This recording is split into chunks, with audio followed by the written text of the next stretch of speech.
আজকে আমরা বেরিয়ে পড়েছি টাকির উদ্দেশ্যে। চলুন ঘুরে আসি টাকি। আমরা রানাঘাট থেকে ট্রেন ধরে দমদমে নামবো। দমদম থেকে আরেকটি ট্রেন চেঞ্জ করে তারপর চলে যাব সোজা টাকিতে। এখন ট্রেনের মধ্যে সবাই রান্না নিয়ে ভীষণ আলোচনা করছে। আমি কিছুই বলছি না, আমি সেই রান্নার রেসিপি, সেই রান্নার প্রণালী, রান্নার ব্যাপারগুলো, রান্নার গল্প এইসব শুনতেই আমি ব্যস্ত। টাকিতে গিয়েছিলাম মহালয়ার আগে, কিন্তু ভিডিওটা পোস্ট করতে করতে আমার আজকে এতটা দেরি। কিছুই করার নেই, ঘুরে আসার পরে অনেক রকম প্রবলেম, কিছু কমপ্লিকেশনস ছিল, সেই জন্য এরকম দেরি হয়ে গেল। অলরেডি আমরা দমদম থেকে ট্রেন চেঞ্জ করে হাসনাবাদ লোকালে উঠে গেছি।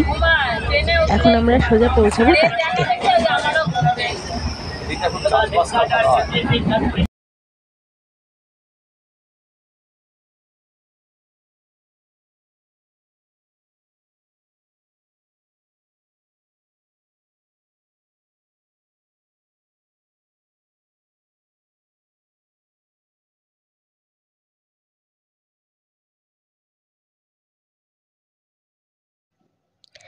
অনেক কঠিন কঠিন স্টেশনের নামগুলো পড়ে পড়ে দেখে দেখে এসে ফাইনালি আমরা পৌঁছে গেছি টাকিতে।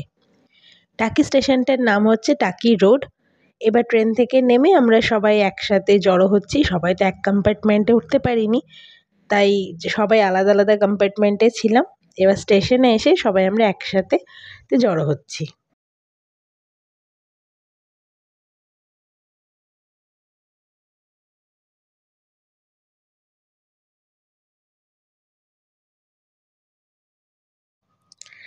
টাকিতে প্রথমে যে জায়গাটাতে পৌঁছেছিলাম সেটা হচ্ছে টাকি রামকৃষ্ণ মিশন।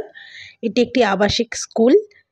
এখানে রামকৃষ্ণ মিশনের মন্দিরটি খুব বড় নয়, খুব ছোটোর ওপরে, কিন্তু খুব শান্ত, খুব সুন্দর মন্দিরটা। এই যে সেই মন্দিরটা, এখনও ভেতরে ঢুকে উঠতে পারিনি মন্দিরের। এই পুরোটাই যেটা রয়েছে সেটা একটি স্কুল। খুবই ভালো পরিবেশ ছিল।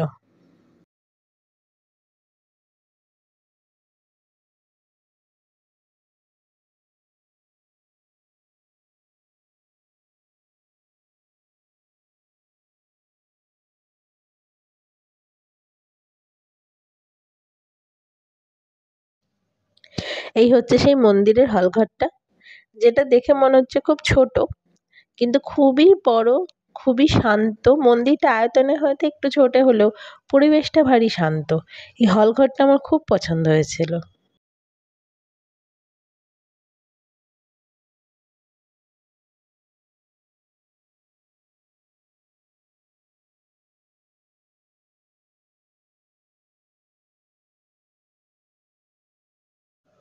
এরপরে আমরা পৌঁছে গেছিলাম কুলেশ্বরী কালী মন্দিরে, কিন্তু মন্দিরটা তখন আন্ডার কনস্ট্রাকশন, সেই জন্য আমরা পুরো মন্দিরটা ভালোভাবে দেখতে পারিনি, বা ঠাকুরকেও আমরা সেভাবে দেখতে পারিনি। সেই জন্য আমরা, ওটা ঢাকা ছিল, ওটা কনস্ট্রাকশনে ছিল। এবার আমরা পৌঁছেছি টাকির রাজবাড়িতে। এই রাজবাড়িটা ঘুরতে আমার বেশ ভালো লেগেছে। এখানে পিছনে নাট মন্দির আছে, রাজারানীর ঘাট আছে, একটা কামান আছে, আরও অনেক কিছু আছে। বেশ অনেকটাই খালি, বেশ মাঠ আছে। এখন রাজবাড়ির আর অতটা বেশি কিছু নেই, কিন্তু যেটুকুনি রয়েছে অবশিষ্ট সেটুকুতেই বেশ ভালো লেগেছে।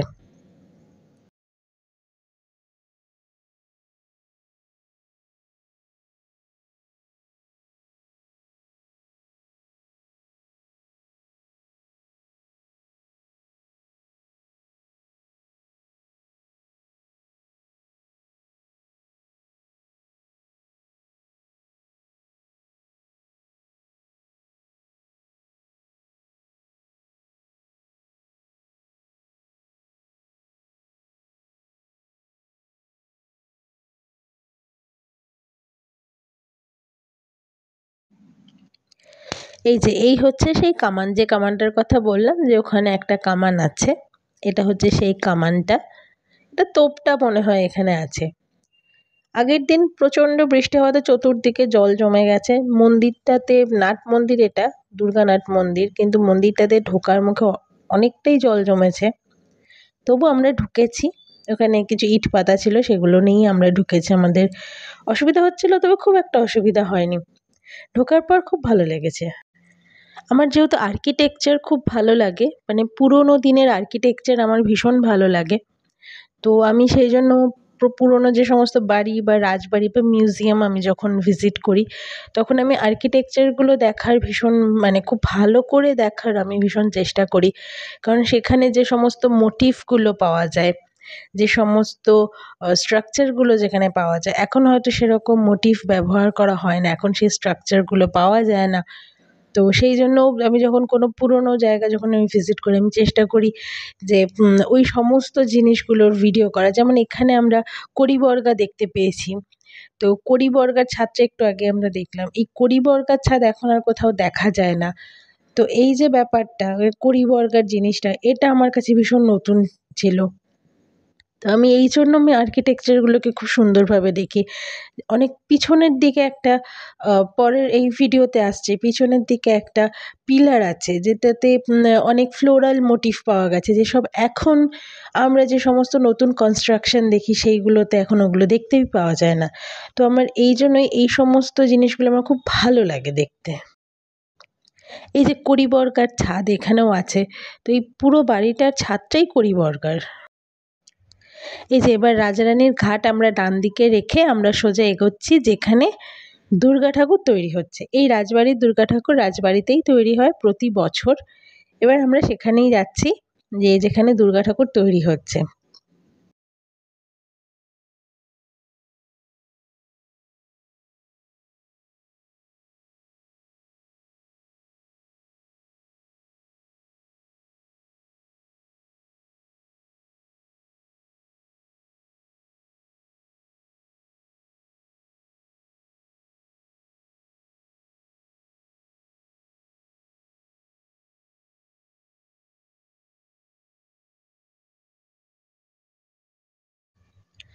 এইখানে আবার দুটি মুগুর রাখা ছিল, সেইটা নিয়ে সবাই চেষ্টা করছে একটু ঘোরানোর মতো।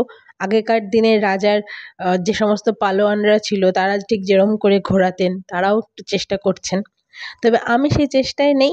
আমি দেখতে ব্যস্ত ঠাকুরের মূর্তি কীভাবে তৈরি হচ্ছে, তার কাঠামো এবং ঠাকুর দালানের যে ফ্লোরাল মোটিভ যেগুলো আমি বলছিলাম, এই যে এই পিলারের এই যে মোটিভগুলো, এই যে আর্চগুলো, এই যে কড়িবর্গার ছাদ, এই যে আর্চের স্ট্রাকচার, এই যে পিলারের ডিজাইন, এইগুলো দেখতেই আমি ব্যস্ত। আমি মুগুর নিয়ে কখনো চেষ্টা করিনি যে ঘোরাবো, অলরেডি এখানে চলছে এখনও, সেটা চলতে থাকুক, আমি আমার মতো ডিজাইনসগুলো দেখতে থাকি।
আমরা পৌঁছে গেছি আরও একটি মন্দিরে।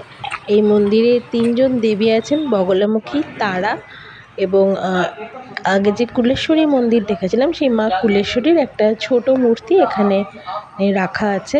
এখানকার যিনি পুরোহিত, তিনি আমাদেরকে এই মন্দিরের হিস্ট্রি আর এই তিনজন দেবীর এখানে কেন পুজো হয় এবং এই তিনজন দেবীর যে বৈশিষ্ট্য, সেটা আমাদের আলাদা আলাদা করে ডেসক্রিপশান দিচ্ছিলেন। তো আমরা সেটাই শুনছিলাম। তুমি আমাকে যেভাবে নেবে আমি সেভাবেই চলে যাব। তুমি আমাকে পথ প্রদর্শন করো। আরে না, মা বলো। হ্যাঁ, এবং বদলার পাওয়ারটা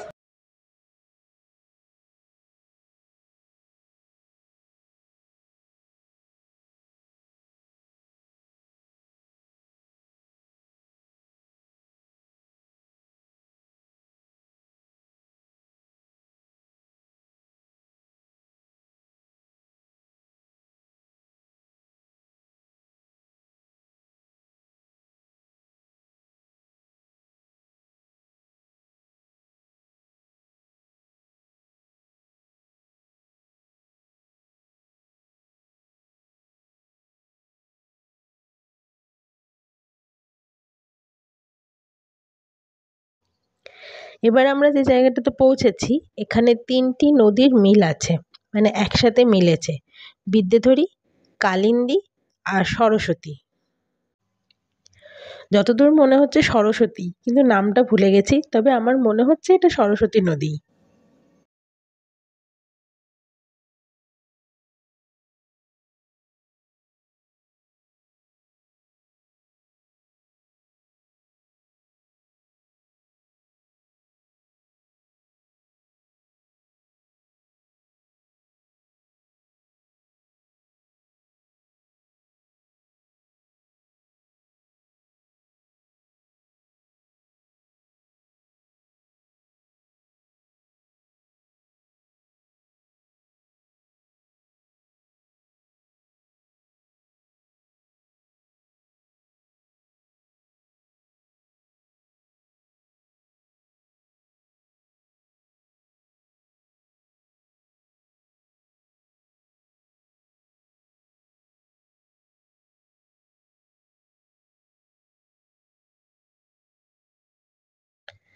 নদীর দূরে যে পাড়টা দেখা যাচ্ছে ওই পাড়টাই হচ্ছে বাংলাদেশ। এটা কোস্টাল পুলিশের আন্ডারে থাকে, কোস্টাল গার্ড থাকে এখানে। কালিন্দী নদী এখানে পদ্মার সাথে মিশেছে। এখানে বিদ্যাধরী নদী আছে, আর ইছামতি নদী, যেটা আমি সরস্বতী বলছিলাম ওটা আমি ভুল করেছি, ওটা হচ্ছে ইছামতি নদী।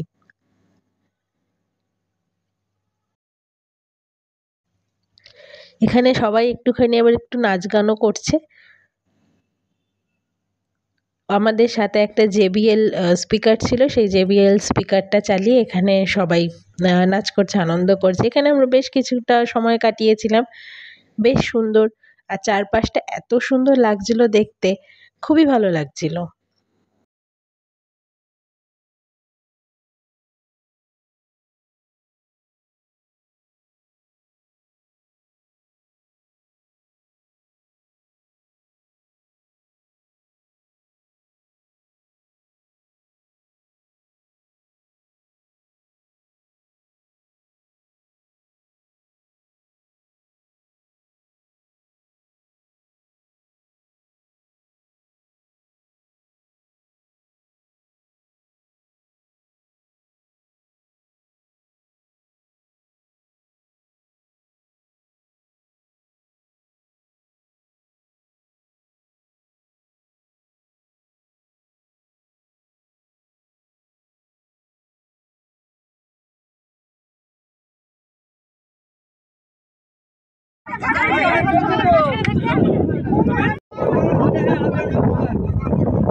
এবার আমরা এসেছি জেনারেল শঙ্কর রায়চৌধুরীর বাড়ি ঘুরতে।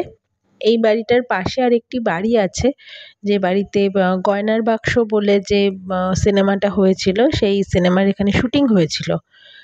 এই বাড়িটা এখন সমস্ত ওই শরিকরা হয়তো থাকেন, আমরা যদিও কাউকে দেখতে পাইনি, কিন্তু বাড়িটা বেশ ওয়েল মেনটেন্ড, ভালো, ওখানে বেশ সুন্দর শান্ত পরিবেশ, ভালোই লেগেছে। এই বাড়িটির সামনে ওই যে লাল রঙের যে বাড়িটা লাগছিল রয়েছে ওখানে, তো ওই বাড়িটার কনস্ট্রাকশনটা আমার বেশ ভালো লাগছিল। যদি একটা ভগ্নপ্রায় বাড়িও, আমি অনেকগুলো ওর ফটো তুলেছিলাম, বেশ ভালো লাগছিল। ওই যে বললাম আগেই আমার আর্কিটেকচার দেখতে ভালো লাগে। এইবার আমরা এসেছি সেই মেন যেটা ঘোরার জায়গা টাকিতে, সেটা হচ্ছে গোলপাতা ফরেস্ট। এখানে আমরা ঢুকেছি। গোলপাতা ফরেস্টটা খুবই সুন্দর, এটাকে মিনি সুন্দরবন বলা হয়। ম্যানগ্রোভ অরণ্যতে পুরো একদম, মানে অ্যাকচুয়ালি এটা ম্যানগ্রোভ অরণ্য। এখানে গোলপাতা বলে একটি গাছ আছে। প্রথমে ভেবেছিলাম এই গাছটার হয়তো পাতাগুলোই গোল, সেই গাছেই হয়তো ভর্তি, সেই জন্য হয়তো গোলপাতা নাম। কিন্তু দেখলাম না, গোলপাতা গাছটার নাম, পাতাগুলো অ্যাজ ইউজুয়াল যেরকম লম্বা হয় সেরকমই লম্বা দেখতে। তবে এখানে খুব সুবিধা, এখানে গাছের সায়েন্টিফিক্যালি নেম, তারপরে পাতাটার নাম মানে গাছটার নাম, এগুলো সব গাছের মধ্যে হ্যাং করা আছে। সেই জন্য কোন গাছটা কী গাছ সেটা দেখতে কোনো অসুবিধা হয় না, বা বুঝতেও কোনো অসুবিধা হয় না। এখানে অনেক নতুন নতুন গাছ দেখেছি। যখন সুন্দরবন বা বকখালিতে গেছি তখন যে গাছগুলো দেখেছি, সেই গাছগুলো ছাড়াও এখানে আরও অনেক রকমের গাছ ছিল। এখানে একটি টাওয়ার আছে, এই টাওয়ারটার উপরে উঠলে অনেকটা এরিয়া, মানে পুরো এরিয়াটাই প্রায় দেখা যায়, যেটা দেখতে আরও বেশি সুন্দর লাগে। আমরা সেই টাওয়ারটার উপরেই উঠেছি। এই যে সেই টাওয়ারের উপর থেকে পুরো গোলপাতা ফরেস্ট এরিয়াটা আমরা দেখছি। এখানে আরেকটি জায়গা আছে যেখানে নদীর পাড়ে, ওটা ইছামতির পাড়ে, একটুখানি পাড় না, উপরে ওই টাওয়ারটা থেকেই যাওয়া যায়।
এই যে গোলপাতা ফরেস্টের ভিতরে যে ব্রিজটার উপর দিয়ে আমরা হাঁটছিলাম, সেখান থেকে ইছামতির টাকে দেখতে পাওয়া যায়, ইছামতি নদীটাকে দেখা যায়।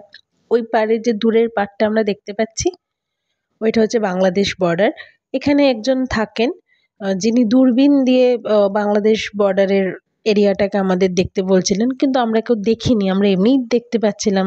ঠিক আছে, ভালোই লাগছিল দেখতে। এখান দিয়ে অনেকগুলো নৌকা ঠৌকাগুলো চলছিল, আমরা সেগুলো দেখছিলাম, কিছু কোস্টাল গার্ড ছিল। তো এইভাবে আমরা এমনি নর্মালি আমরা দেখেছি। তারপরেই আমরা দুপুরের লাঞ্চ সেরে আমরা সোজা চলে এসেছি মিউনিসিপ্যালিটির যেটা গেস্ট হাউস ছিল সেখানে। সেখানে এখানে এক একটা এরকম দাঁড়ানোর জায়গা ছিল ইছামতির ধারে, যেখানে এই আই লাভ টাকি ছিল। এখানে কিছু ফটোশ্যুট করেছি। তারপরে আমরা বাড়ি ফিরে এসেছি। বাড়ি ফিরতে ফিরতে আমাদের সন্ধে হয়ে গেছিলো। তাহলে আজকে এই অবধিই থাকলো। দেখা হবে পরের আর একটা কোনো নতুন ভিডিওতে।